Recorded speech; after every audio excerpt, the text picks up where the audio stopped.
Hello students, good morning बेटा। एक बार फिर से आप सभी का स्वागत है आपके अपने यूट्यूब चैनल एस कौशल एजुकेशन में। और बेटा आज हम पढ़ रहे हैं 5th क्लास की मैथ्स का 3rd चैप्टर कितने वर्ग। बेटा कुछ इसका अभ्यास हम इसकी पहले 2 वीडियोज में कर चुके हैं, अब बचा हुआ अभ्यास हम अपना कर रहे हैं अपनी इस वीडियो में। तो यहाँ पे हम देखते हैं 5 वर्गों की पहेली। यहाँ पे 5 वर्गों से कोई पहेली बना रहा है, उसको हमें सोल्व करना है। ये कह रहे हैं पृष्ठ 45 पर दिए गए वर्गांकित कागज के एक वर्ग की एक भुजा मापो। ये दे रखे हैं आगे, इसकी एक भुजा मापनी है और ऐसे ही 5 वर्गों की सहायता से तुम कितनी आकृतियां बना सकते हो। ये हमारी आकृति दे रखी है ना, 5 वर्ग हैं इसमें, 1 2 3 4 5। तो कह रहा है कि इनको माप लो और फिर इसी तरह की तुम इस जो ये हमारे इधर दे रखा है, ये दे रखा है ना वर्ग, बड़ा सा वर्ग दे रखा है। इसके कह रहा है कि इस जो पीछे माप दे रखा है उससे तुम कितने बना सकते हो। 3 इसने बना दिए हैं यहाँ पे, एक ये बना रखी है जिसमें 5 ये हैं, 1 2 3 4 5, 1 2 3 4 5, 1 2 3 4 5। तो तीनों में 5-5 वर्ग ले रखे हैं। तो इसी तरह से 5-5 वर्ग लेके ही तुम्हें और यहाँ पे आकृतियां बनानी है। अब बेटा मैंने बना रखी है, ये देखो, और मेरी यहाँ पे कुल 13 आकृतियां बनी है। आपकी और भी बन सकती हैं, या जरूरी नहीं है जैसे डिजाइन मैंने बनाए वो ही तुम बनाओ, और भी कुछ बना सकते हो, लेकिन उनमें वर्ग 5 ही यूज होने चाहिए। ठीक है, तो ऐसे ये मैंने तो बना लिए हैं, आप अपनी नोटबुक में कुछ और बना के देख लेना। तुम अलग अलग तरह की कितनी आकृतियां बना सकते हो। तो यहाँ पे मेरी तो यहाँ पे 13 आई है, तीसरी मैं यहाँ पे 13 लिख सकती हूँ। ठीक है, अब आपकी अगर 14 आती है तो आप 14 लिखोगे, 14 लिखोगे। यदि आपकी 10 बनती हैं तो आप 10 लिखोगे। ठीक है ना। अब अगला क्वेश्चन यहाँ पूछ रहा है किस आकृति का परिमाप सबसे लंबा है और कितना। तो बेटा ये अलग अलग आकृतियां बनी हुई हैं, इन सब का परिमाप, हमें परिमाप क्या होता है, इसकी चारों तरफ की जो बाउंड्री है, एरिया है ये वाला, ये जो बाउंड्री होती है इसको हम परिमाप कहते हैं ऐसे। तो इसके लिए इनके खाने गिन लेते हैं, 1 2 3 4 5 6, इधर भी है ना एक, 7 8 9 10 11 12। यहाँ देखिए 12 सेंटीमीटर मैंने लिख रखा है। इसी तरह से मैंने ये फिगर ली है, इसका देखो, देखते हैं हम यहाँ से स्टार्ट करते हैं। एक पॉइंट ले लेना, तुम जहां से स्टार्ट कर रहे हो वहां पे अपनी पहचान के लिए निशान लगा लेना, कभी दोबारा उसी को गिन दो। 1 2 3 4 5 6 7 8 9 10 11 12। तो बेटा यहाँ पे ये 12 हो गए, इसको मैंने दोबारा नहीं लिया है। ठीक है ना। तो ये हमारी फिगर इसमें हो गए हैं, अलग अलग का सबका मैंने लिख रखा है, तुम देख लेना।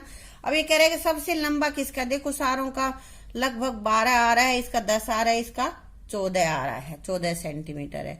तो यहाँ हमारा हो जाएगा 14 सेंटीमीटर। और आकृति कौन सी है, ये 13 नंबर की आकृति का।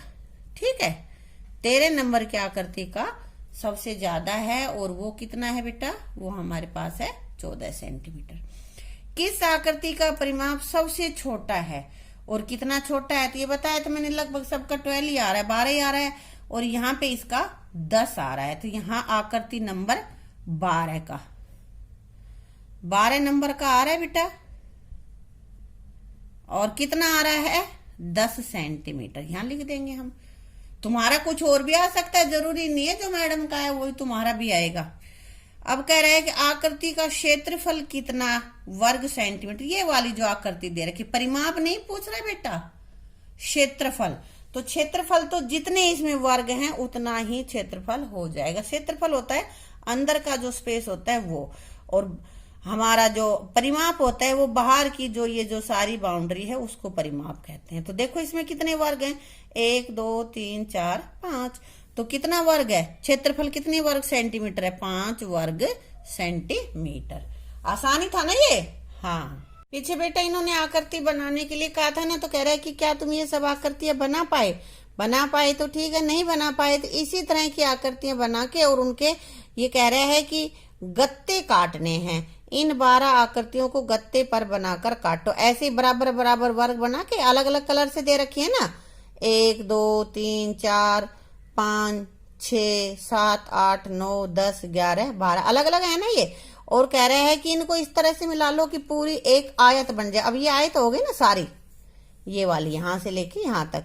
तो इन सभी आकृतियों को अलग अलग गत्ते पर काटो और फिर तुम्हें एक आयत बनानी है जो 10 बाई 6 की बन जाए, यानी कि 10 सेंटीमीटर इधर और 6 इधर।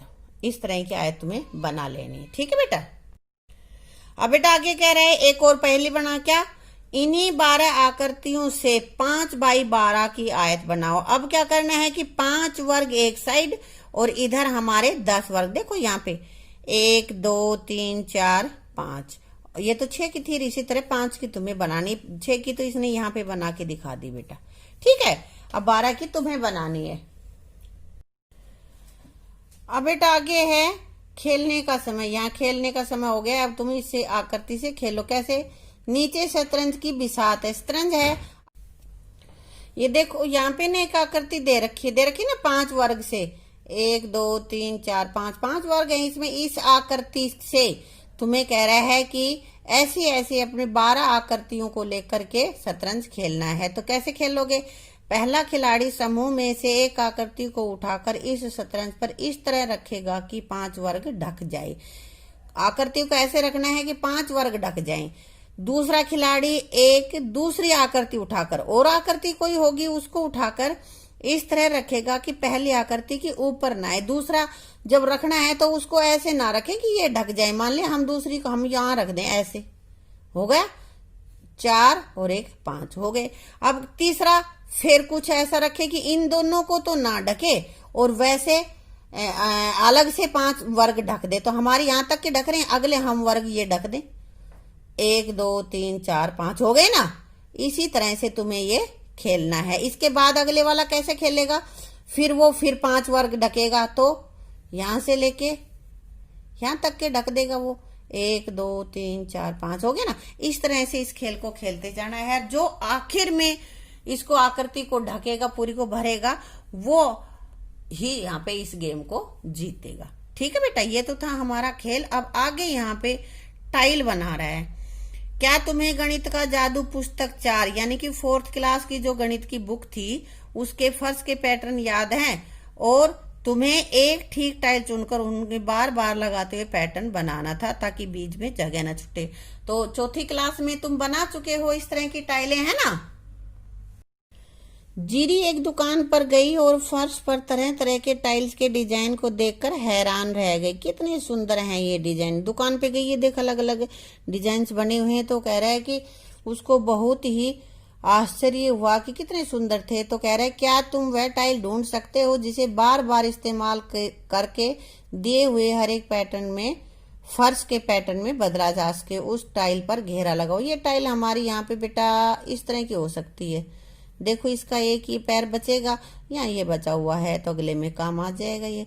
तो इस तरह से बेटा ये हमारी एक टाइल है। इसी तरह से इनमें भी ढूंढनी है ना। पैटर्न को देखकर जीरी अपनी टाइल पर खुद बनाना चाहती है। तुम भी उस तरह से टाइल बना सकते हो। अब ये चाहती है कि इस तरह की टाइल में खुद भी बनाओ, क्योंकि 4th क्लास में तुम एक टाइल को बार बार यूज करके पूरा पैटर्न बनाने का सीख चुके हो। तो यहाँ पे कह रहा है कि कैसे टाइल बनानी है। पहले एक गत्ते या मोटे कागज का टुकड़ा लो, उस पर 3 सेंटीमीटर भुजा वाला वर्ग बनाओ। यानी कि ये भुजा भी 3, ये भी 3, ये भी और ये भी, चारों भुजाएं 3 3 3 3 सेंटीमीटर का एक वर्ग बना लिया। वर्ग बनाने के बाद एक वर्ग के किसी भी भुजा पर एक त्रिभुज बनाओ। वर्ग की एक भुजा की साइड ये ऐसे हमने त्रिभुज बना दिया है, ठीक है बेटा। अब तीसरी कदम क्या करना है तुम्हें, उसी माप का एक त्रिभुज वर्ग की अन्य भुजा पर, पहले तो इधर बनाया अब हमने इधर बना दिया, ठीक है। लेकिन इस बार इसे वर्ग के अंदर की तरफ बनाओ। अब अंदर की तरफ बनाना है बेटा। इस आकृति को गत्ते से काट लो। ये जो फिगर हमारी यहाँ पे ऐसे ऐसे जो बन गई ना, उसको हम काट लेंगे। ये यहाँ पे ये टाइल बनेगी, ये यहाँ पे बन गई। देखो ये कोना था, ये काट दिया ना, इसको अलग कर दिया हमने, तो यहाँ पे ये हो गई। इस आकृति को गत्ते पर काट लो और तुम्हारी टाइल तैयार है। अगर तुम्हारे पास कोई गत्ता सा नहीं है तो पहले एक सिंपल कागज पे काट लो और फिर उसको गत्ते के ऊपर रख के ना पेस्ट करके फिर उसको काट लो। ठीक है, कह रहा है कि तुमने टाइल तो बना लिया है, इस टाइल से अब तुम एक प्लेन कागज लेके उसके ऊपर ट्रेस करो और अपना पूरी एक आकृति का एक पैटर्न बनाओ। लेकिन ये ध्यान रखना है कि तुमने जो टाइल बनाई है उससे जो पैटर्न बनाओ उसके बीच में कोई जगह खाली न बचे। ठीक है बेटा। अब तुम कह रहे है कि जीरी ने अपनी पीली टाइल से एक पैटर्न बनाया। जीरी ने एक पैटर्न बनाया है बेटा, तुम उसकी टाइल का क्षेत्रफल जानते हो। क्षेत्रफल 3, वर्ग का क्षेत्रफल कैसे निकालते? वर्ग का क्षेत्रफल निकालने का बेटा हमारे पास फार्मूला होता है भुजा गुणा भुजा। तो यहाँ पे जीरी ने जो टाइल काटी है उसकी एक भुजा की लंबाई क्या है? 3। तो भुजा गुणा भुजा यानी कि 3 गुणा 3, तो क्या आ गया ये 9 वर्ग सेंटीमीटर। ठीक है बेटा, ये हमारी जो जीरी ने टाइल बनाई थी उसका क्षेत्रफल आ गया। ये वर्ग का क्षेत्रफल, ये टाइल का क्षेत्रफल है बेटा। ठीक है, टाइल का क्षेत्रफल हो गया 9 वर्ग सेंटीमीटर। अब कहता है कि उसने कितनी टाइल का उपयोग किया है, कितनी टाइलें उसने यूज करी हैं अपना ये बनाने में। तो उसकी टाइल कैसी थी? ये वाली टाइल है ना उसकी, तो कितनी टाइलें हो गई? यहां से देखो 1, फिर ये 2, 3, 4, 5, इस तरह से इनको गिन के ना तुम्हें यहाँ पे लिखना है। सारी टाइलें यहाँ गिनोगे तो तुम्हें पता चल जाएगा कि भाई यहाँ पे कितनी टाइलें तुमने कितने इसमें लगाई हैं। तो यहाँ पे उसने कुल 24 टाइलें लगाई हैं। ठीक है, कहाँ पे लिखना? ये 24 टाइल लगाई है। ठीक है, जीरी द्वारा बनाए गए फर्श के पैटर्न का क्षेत्रफल क्या है? तो बेटा एक टाइल का उसका क्षेत्रफल कितना था? 9। और कितनी टाइलें लगी हैं इसकी? 24। तो 9 गुणा में 24। अब इसको गुणा करके देख लो, 9 की और 24 की गुणा कर लो। किसी को वैसे ना आए तो ये ऐसे करके भी देख सकता है। 9 चौक 36 हासिल 3 और 9 दूनी 18 और 3 21 यानी कि 216 वर्ग सेंटीमीटर। क्षेत्रफल हमेशा बेटा वर्ग में ही होता है। ठीक है, अब बेटा आगे कह रहा है जीरी ने कुछ और टाइलें बनाने की कोशिश की, और टाइल बनाई, और वो कितनी बनाई है? 2 सेंटीमीटर भुजा वाले वर्ग को लेकर। पहले उसने 3 सेंटीमीटर का लिया था और अब ली है 2 सेंटीमीटर का। तो इन्हें ध्यान से देखो और पता लगाओ, ये टाइलें उसने और बनाई हैं। तो देखो एक तो ये बनाई है और इनकी सबकी 2 सेंटीमीटर भुजा, 2 2 2 2 ऐसे 2 2 ये वाली बनाई है। बिना किसी खाली जगह के कौन सी आकृति फर्श को पूरा टाइल करेगी और इन आकृतियों के क्षेत्रफल कितना है? तो बेटा देखो अब ये टाइल है, इसको हम लगाएंगे तो ये कोना ये बाहर की तरफ निकला हुआ है, तब कैसे होगा? इसका एक तरफ अंदर की साइड होता है, एक तरफ बाहर की साइड होता है, फिर तो कवर हो जाना था। इससे तो नहीं बनेगा, इससे तो स्पेस बचेगा। ऐसे ही ये वाली आकृति है, इससे भी बचेगा। इसका ये अंदर तक का कोना किस में जाएगा? क्योंकि इसकी तो लंबी कहीं चोंच है ही नहीं। यहाँ है, इसमें भी नहीं होगा। ये आकृति ऐसी है जिसमें चला जाए, क्योंकि इसके ये वाले 2 इधर निकल रहे हैं ना, यहाँ इधर खाली जगह पड़ी है, तो दूसरी टाइल के दूसरे इधर आ जाएंगे और टाइल कवर हो जाएगी। तो आकृति सी जो है वो हमारी इसको ढक देगी। सी टाइल है ना, टाइल सी से ऐसा पैटर्न बन जाएगा कि जिसमें खाली जगह नहीं होगी।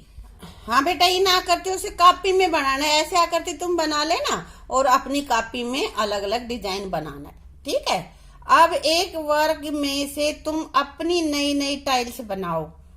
तो अब तुम्हें भी टाइल जैसे जीरी ने अलग अलग तरह की बना रखी है, ऐसे कह रहा है कि तुम भी अपनी अलग अलग टाइल्स बनाओ। क्या यही त्रिभुज के साथ भी किया जा सकता है? किसी तरह टाइल भी बनाई जा सकती है क्या त्रिभुज से? ये तुम अपने आप बेटा बना के देखना, तब तुम्हें अच्छे से पता चल जाएगा कि बना सकते हैं या नहीं बना सकते। तो बेटा ये लेसन हमारा यहीं पे कंप्लीट होता है। इसकी तीनों वीडियोस को देखकर अपना चैप्टर कंप्लीट कर लेना, और जो कुछ अगर कुछ ना समझ में आए तो वो मुझे कमेंट बॉक्स में लिख कर बता देना, मैं उसका आंसर दे दूंगी। ठीक है बेटा। और मैथ्स के संबंधित या 5वीं क्लास के किसी भी विषय से संबंधित और कोई भी आपको क्यूरी है, आपको कुछ और जानना है और सब्जेक्ट का पढ़ना है, तो हमारे इस चैनल पे ही आपको मेरी प्लेलिस्ट 5वीं क्लास की में मिल जाएगा, जिसपे लिखा हुआ है कक्षा 5। ठीक है।